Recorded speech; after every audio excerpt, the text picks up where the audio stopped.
ಶಿವನು ಭಕ್ತರಿಗೆ ತಿಳಿಸ್ತಾನಂತೆ, ದೊಡ್ಡವರು ಚಿಕ್ಕವರು ಸಣ್ಣವರು ಹಾಗೂ ಹಣ ಇರ್ತಕ್ಕಂಥದ್ದು ಇಲ್ಲದೆ ಇರ್ತಕ್ಕಂಥದ್ದು ಅಂತ ನೀನು ಕೊರಗಬೇಡ.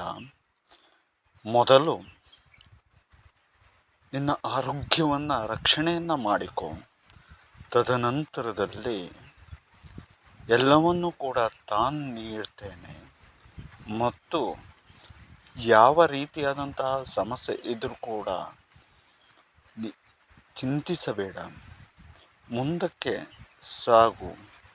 ಜೀವನದಲ್ಲಿ ತಾನು ಕೊಟ್ಟ ಆ ವಿಷಯವನ್ನು ಅನುಭವಿಸು, ಸಂತೋಷದಾಯಕವಾದಂತಹ ಜೀವನವನ್ನು ನಡೆಸು. ಒಳ್ಳೆಯದು ಕೆಟ್ಟದ್ದನ್ನು ಎಲ್ಲವನ್ನೂ ಕೂಡ ತನಗೆ ಬಿಡು. ನೀನು ಮಾಡಿದಂತಹ ಕರ್ಮಕ್ಕೆ ಅನುಸಾರವಾಗಿ ನಿನಗೆ ಶಿಕ್ಷೆಯನ್ನು ಕೊಡ್ತಾ ಇದ್ದೇನೆ. ಅದನ್ನು ಅಂತಹ ವ್ಯಕ್ತಿಗಳಲ್ಲಿ ದೂರ ಮಾಡುವಂತಹ ಶಕ್ತಿಯನ್ನು ಕೊಟ್ಟಿರ್ತೇನೆ.